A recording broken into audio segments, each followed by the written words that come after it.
I just bought this on clearance, but I think you can buy them at any craft store.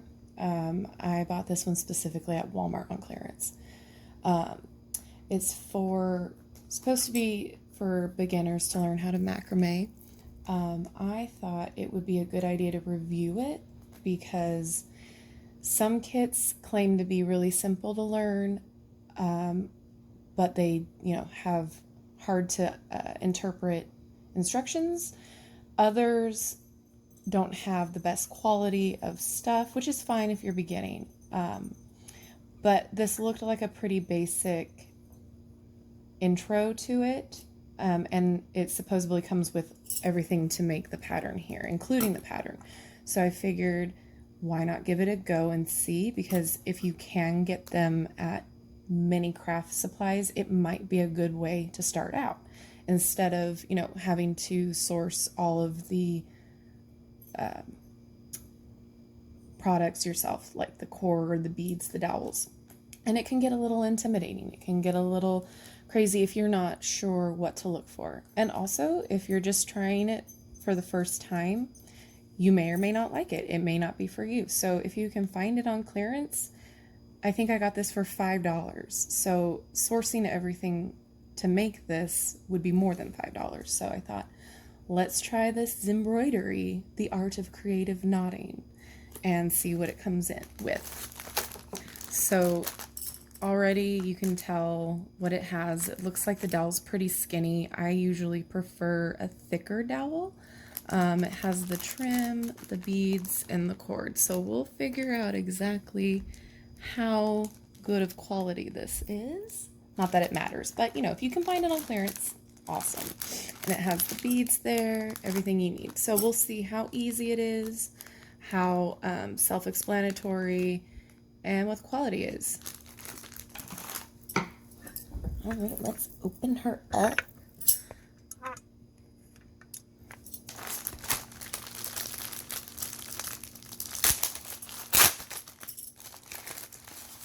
right.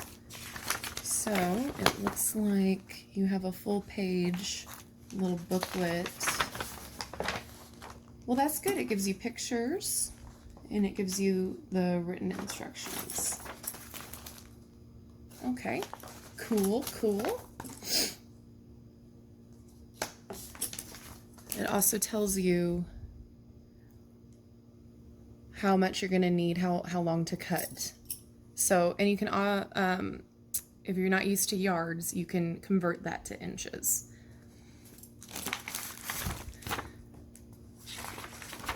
Oh, and how to make the tassels. That's pretty cool.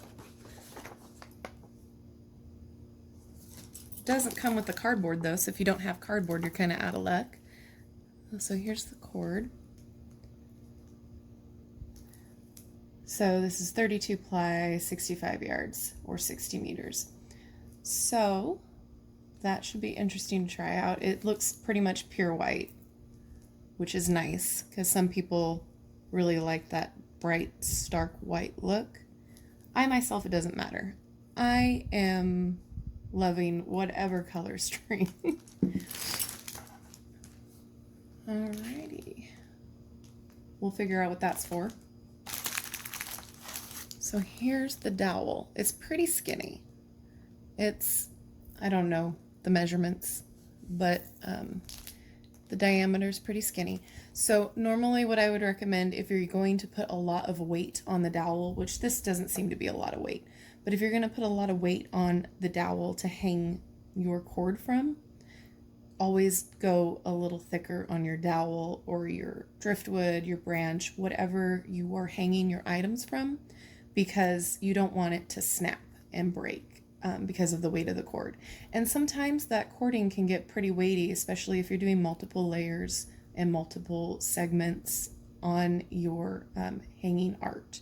So always keep in mind what you're kind of having of an idea of in your head, because that'll give you a leeway in your thickness, if that makes sense. And then we have the blue trim. This is still, it still feels like cotton, and it looked like it could have been twine from the packaging, which I was a little worried about because twine mixed with the cotton cord can create snags or make it harder to work with, especially if you're making tassels from this. The darker blue. So it does look like you have more, which is great for what the pattern called for. So more of the light blue than you do of the dark blue. And then here's the little wooden beads. So these wooden ones are for the end of your dowel, the little end caps. You just pop them right on there. And then you have the green, the light blue, and the dark blue. And they did a really good job of matching the colors. So that's nice. And that's it. That's in the kit. I'm wondering what the string is for. It's probably to put the beads, string the beads through. But we'll read through and figure it out. But this is pretty much your basic knots that you'll learn consistently throughout your macrame journey. The spiraling knot, and then the square knots that are alternating. And the alternating square knots you can pretty much create any kind of mesh look with. So we shall see. I'll cut the cords and I will get all the supplies ready, and then we'll make it together. All right, see you in a little bit. Okay guys, so cut all my cord. Basically, when you have instructions that say yardage, that is said like 3 yards like ours, to convert that to feet to make it easy for you to measure, like with your handy dandy measuring, what are they called? I don't know what these are called. Why am I blanking? Anyway, one of these, measuring tape, that's what it's called. Your measuring tape, your measuring stick, your ruler, whatever you want to use. And you want to convert it to feet instead of yards, you times that number by 3. 3.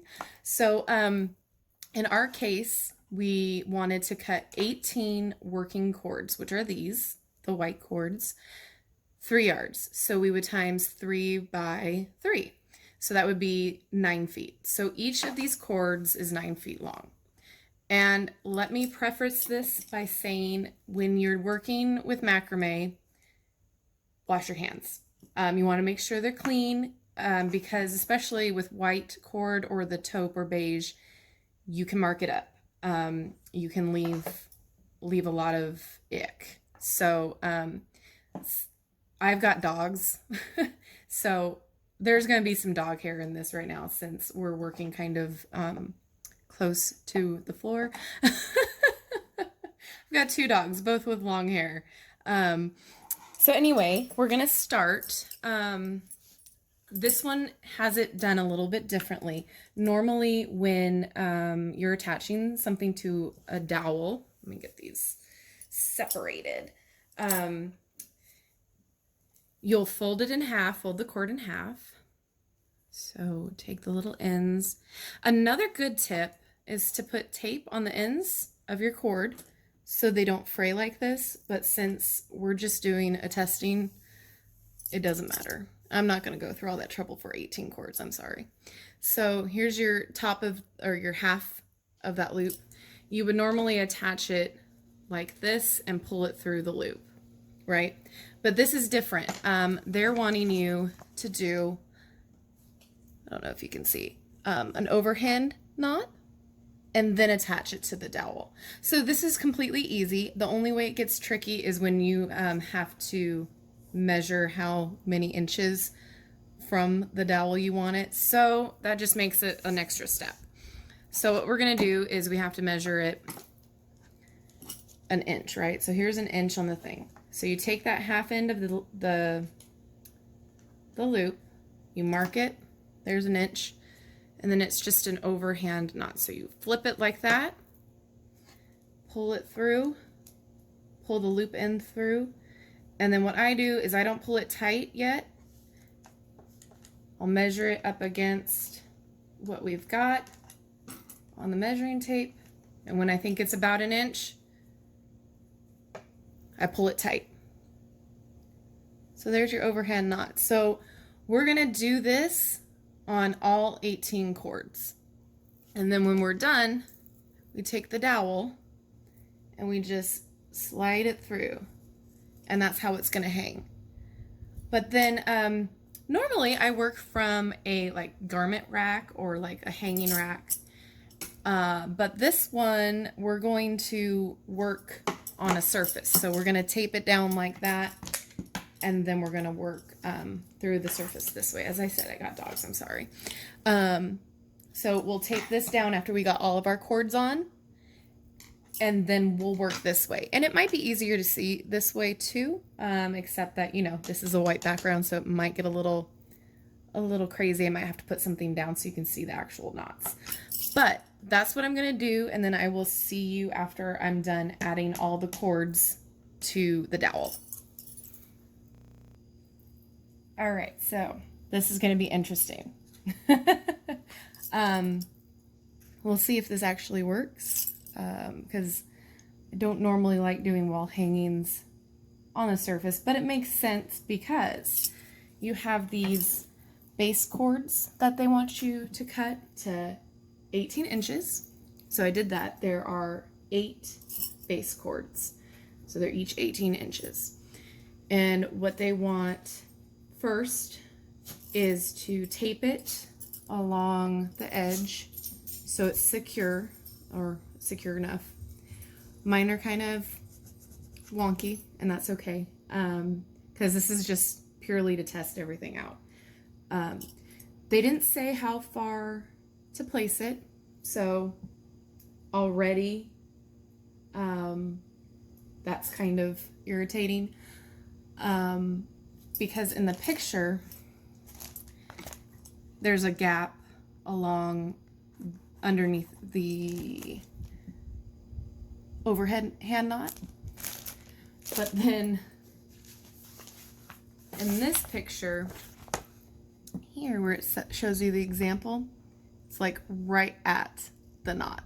So I think what I'm gonna do is, to make it easier and to save length, we're gonna move it up a little bit.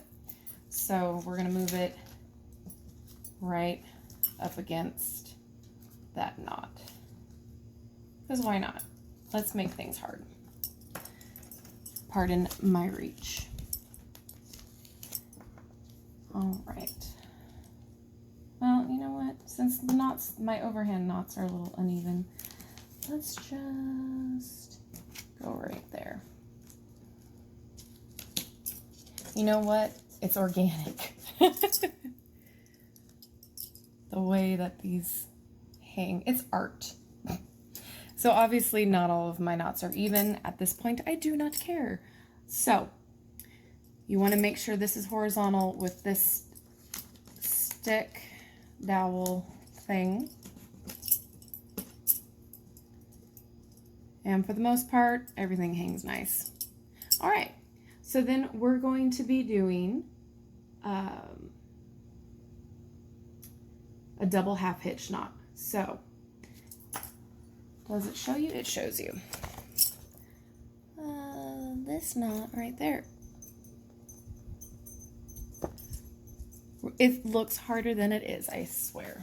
So we're going to do that with each of the now 36 cords, because when you tie it in half, they the cords double. So we'll start out with this. This is my long end, so you're going to go over the top and toward the left of the base cord. So your working cord should look like this. Pull it through, and you're going to do that one more time, but you want to go over. Let's see if I can pull this. Oop. Pull this through the loop that the working cord makes. Hopefully that makes sense. And pull it tight. And you're going to do that all across the way.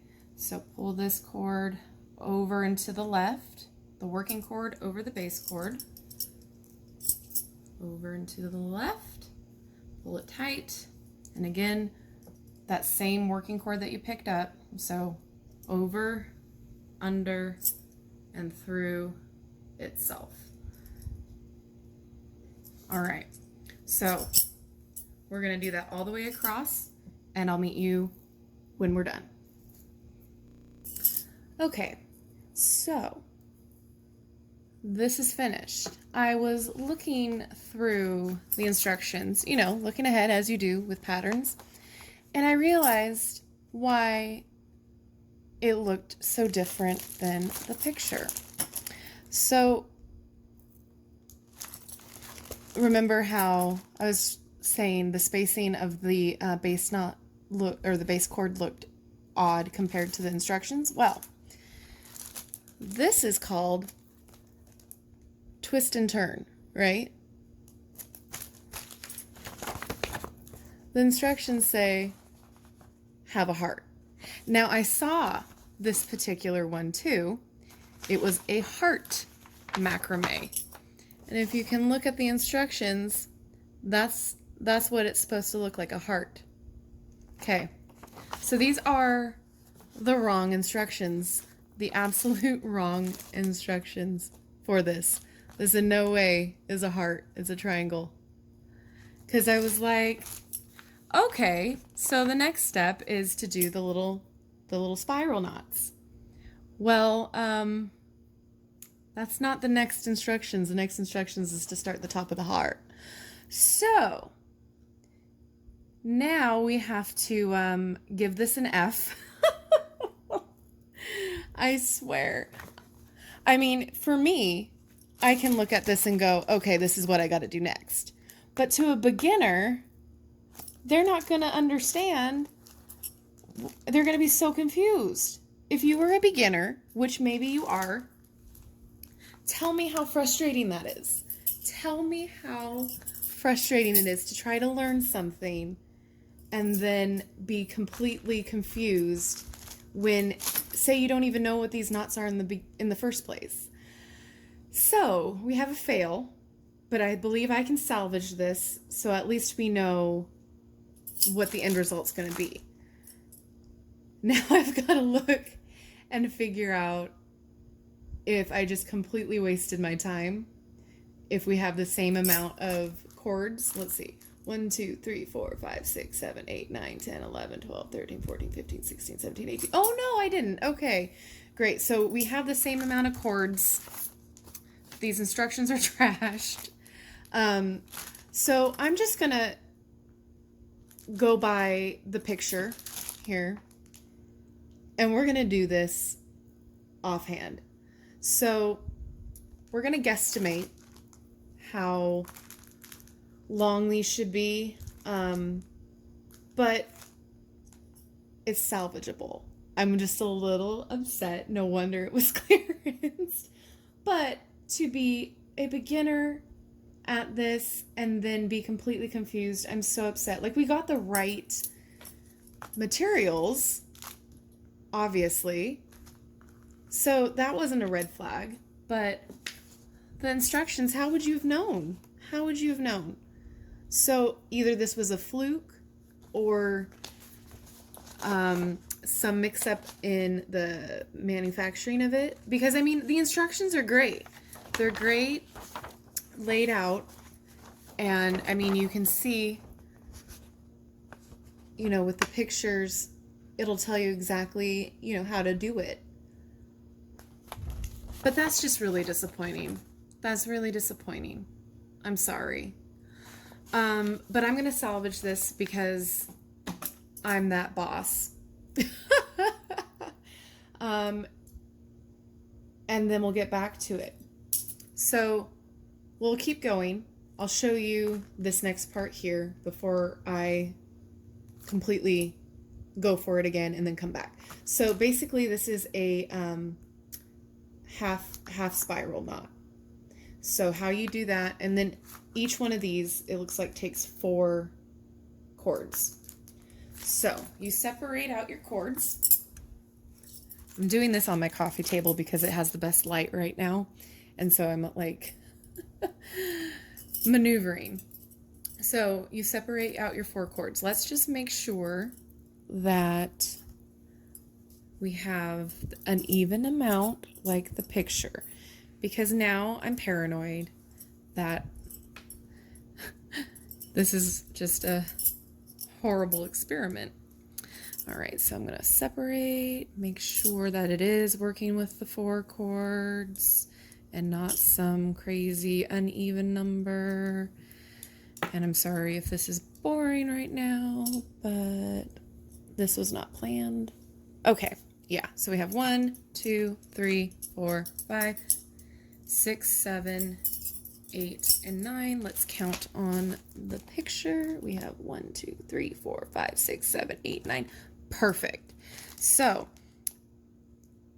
I was wondering too why we had to cut 8 base cords, because that didn't make sense. But I was like, oh, you know, maybe it's for something else.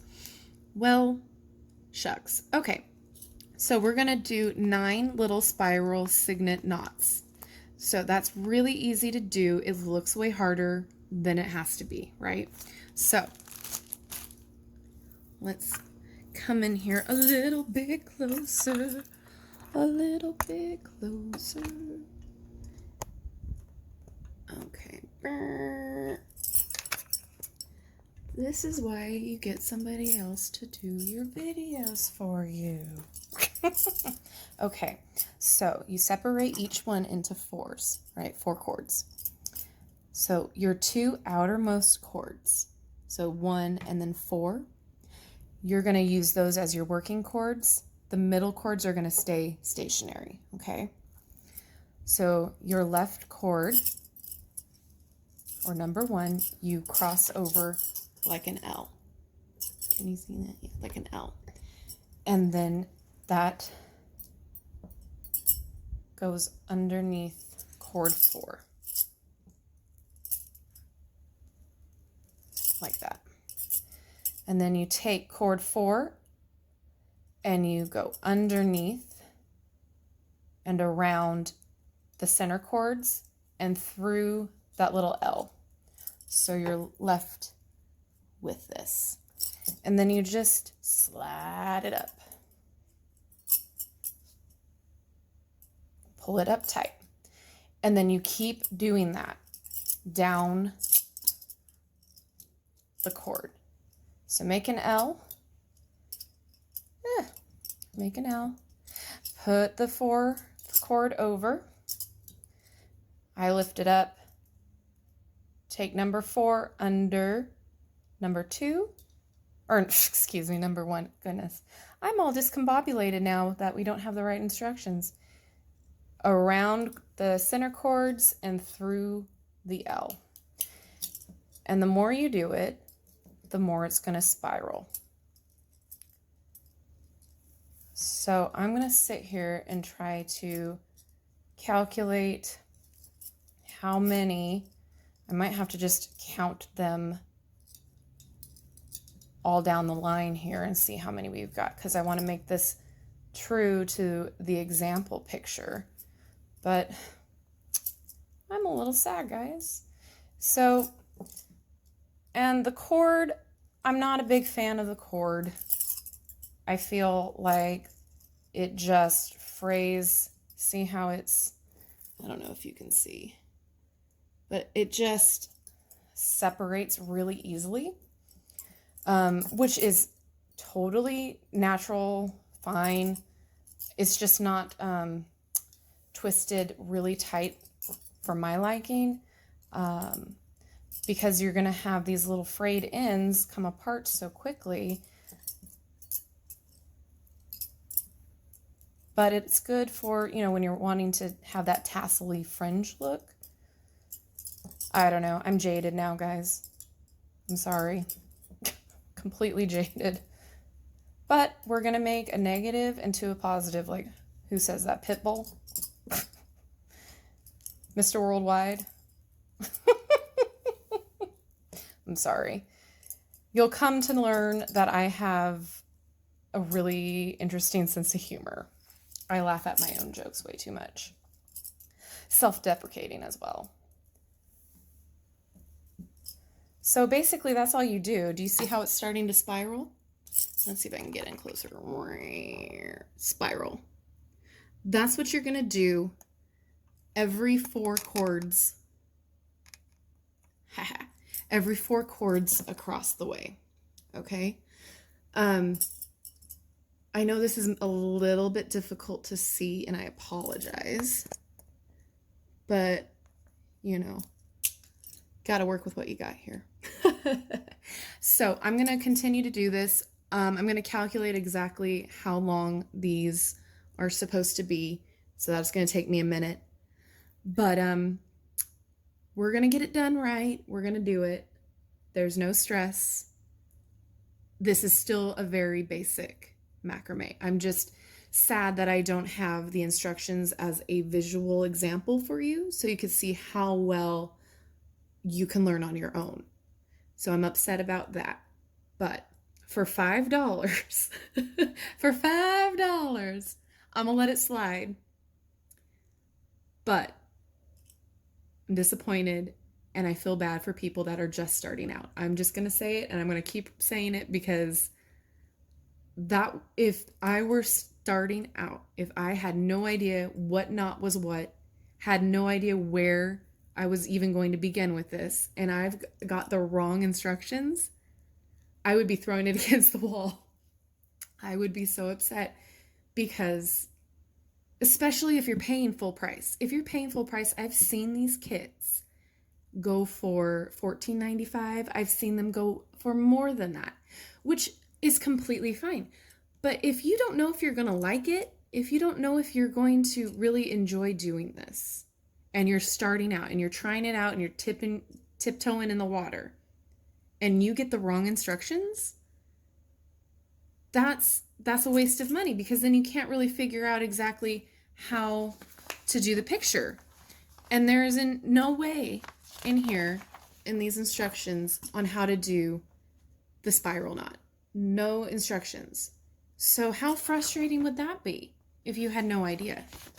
So I'm a little upset. I'm sorry. I'm probably going to complain about it for a while. Not that it really affects me, but for you, the consumer, you, the crafter, that would be upsetting. So I'm going to continue with this, and then I'll see you when we're ready to move on for the next base cord. And then the next little bit after this will be so easy. Okay, see you in a bit. And I'm back. Change of scenery. So if you want to continue to work on the surface, that's fine, especially if you're using the base cord, taping it like we did this one works wonders, especially if you're first starting out. But this was basically the same process as this. I calculated about 13 half square knots to the spiral here. So I did this about 13 times each column. So now we're going to move on to the alternating square knots. Hopefully, I should have enough cord. Again, I don't know if it was cut the right way to the length that they wanted because wrong instructions. So again, we're going to separate these into 4 cords to make our square knots. And square knots, we do the same thing we did for that. Make a 4. With your first, take your 4th cord, place it over, under that cord and around your center cords and up through that 4 and pull it up tight. Then you do it the opposite way. So take 4, make it backwards L. Number 1 goes over number 4, under and around and through. And that is your first square knot. So we're going to do these all across the way. Let's see if I can just do it really fast. And then we don't have to cut, but you know. Magic of video editing. The next 4. So you're just going to follow this all across every 4 cords. Make a square knot. And this is a left facing because that's what it shows. Left facing is when the knot is on the left side. Right facing is when the knot is on the right side. And if you're a beginner, don't worry about that now because it doesn't matter in this one.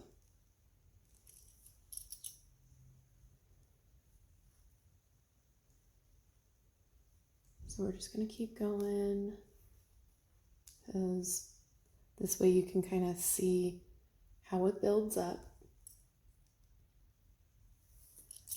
Ooh, that flung. Hey.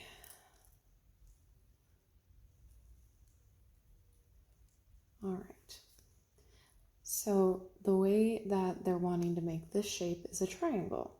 So with that, it's super easy to make a triangle. It's easy to make almost any shape because if you think about the square knots being like a pixel, it kind of brings the picture in focus too that way. Haha. Pun. Okay, almost done.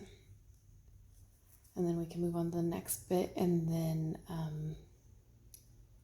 like I said, this is super easy. This is your basic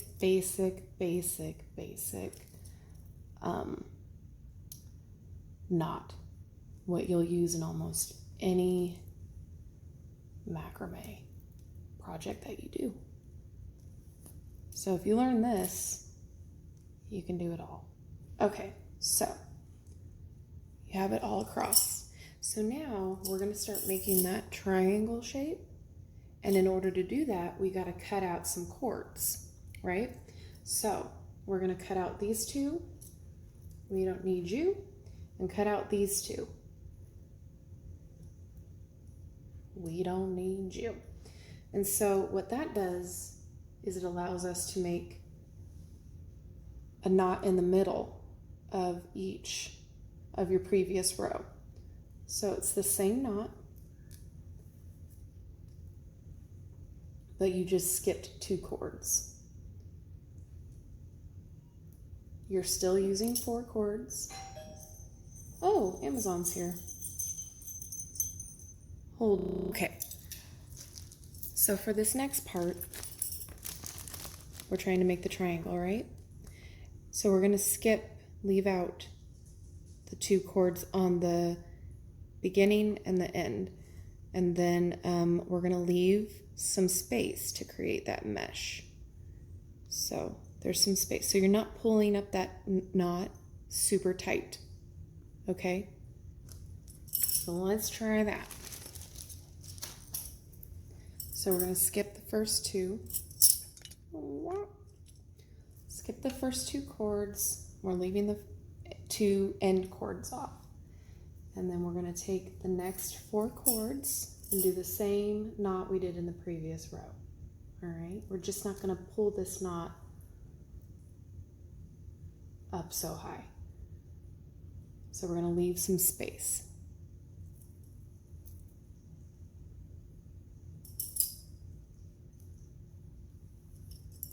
All right. There. And then we take the next 4 cords, do the same thing.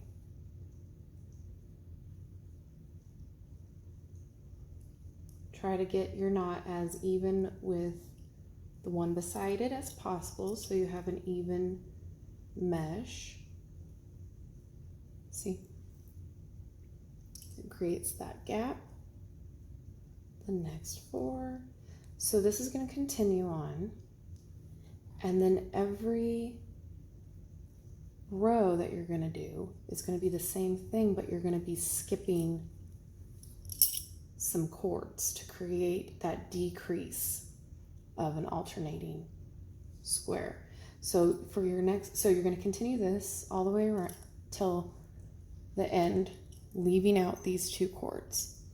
Your next row, you're gonna want to take these 4 cords that are in the middle as your start, right? Because you're decreasing each time to make that slant, to make that angle for the triangle. So I'll keep going with this, and then I'll show you till we're almost done. And that way you don't have to sit through this long video. Okay, so I'm on the last 2 rows now to make the point of the triangle. So you can see each row we're skipping another 2 cords. So at the end we're going to be skipping these 2 cords for this next row, and we're going to be taking these 4 cords. So again, we're just making the shape, creating that mesh with the square knot. In the interest of making this video not 5 hours long, I'm just going to end it after we finish this point, because again, there's no instructions on how to place the beads, on how to attach the tassels. There was instructions on how to make the tassels, but not how to attach them. So for the interest of this video, it was really to review the whole kit, right? And whether or not, again, take the middle, whether or not it would be beneficial for you. So I don't know. Am I happy with it? Not really. I'm not happy that the instructions were not there, that they were the wrong instructions. I'm not really happy with the cord. The dowel is pretty skinny, but again, these are all just my perceptions and my preferences, I should say. But that's essentially what the wall hanging will look like. And, you know, for a beginner piece, it's not bad. It's not bad if you have the instructions, the correct instructions, I should say. So, I mean, you would go in and you would wrap the tassel around the cardboard or a piece of cardboard that you don't have, so that you have to make yourself. I think they give you the measurements for how big the cardboard should be. And this will also work well if you have like a tassel maker from the craft store. You can use one of those. Or a lot of the times I wrap it around the phone. I don't know. Just depends on the length you want for your tassel. But again, it doesn't show you how to attach the beads. It doesn't show you how to attach the tassels, which essentially you just take the string from the tassel that you made and tie it around the square knot cords. So, I mean, I could do that, but I'm so jaded right now. I feel like I wasted time trying to deal with this. But for $5, I'm not going to complain too much. Had it been more, then I would be really upset and throwing it against the wall. But for a beginner piece, I would recommend it if it were on clearance, because I don't know if you're going to get the right instructions. I wonder, like, you know, the back of the package is clear, so I wonder if you could see the title of the instructions to make sure it goes along with the title here. Just to make sure they match up. So yeah, I'm gonna give this a fail automatically, just because there was didn't have the right instructions. Had it had the right instructions, then I probably would have given it like a B. Depending on how clear those instructions were, probably an A, because you do get a lot in the supplies. And like I said before, sourcing all of it out, buying it all separately, it does add up. So I don't know, you decide, you let me know. I'm so disappointed, just because I thought I would be able to recommend A, whether or not to recommend it to you, and B, to show you how simple or hard it was to interpret those instructions. So I hope this was at least entertaining for you. I hope it was at least helpful. Now I know personally that when I look at, reviewing kits for you guys, to hopefully have the right instructions. Hopefully they come with the right instructions. So, I mean, it's beautiful. It's a beautiful little beginner wall hanging. And you can easily take these strands and untwist them and like fray them out and make it look, kind of fuller. But yeah, I think I'm going to end it here, and pass or fail, you decide. All right, guys, until next time, I'll see you later. Bye.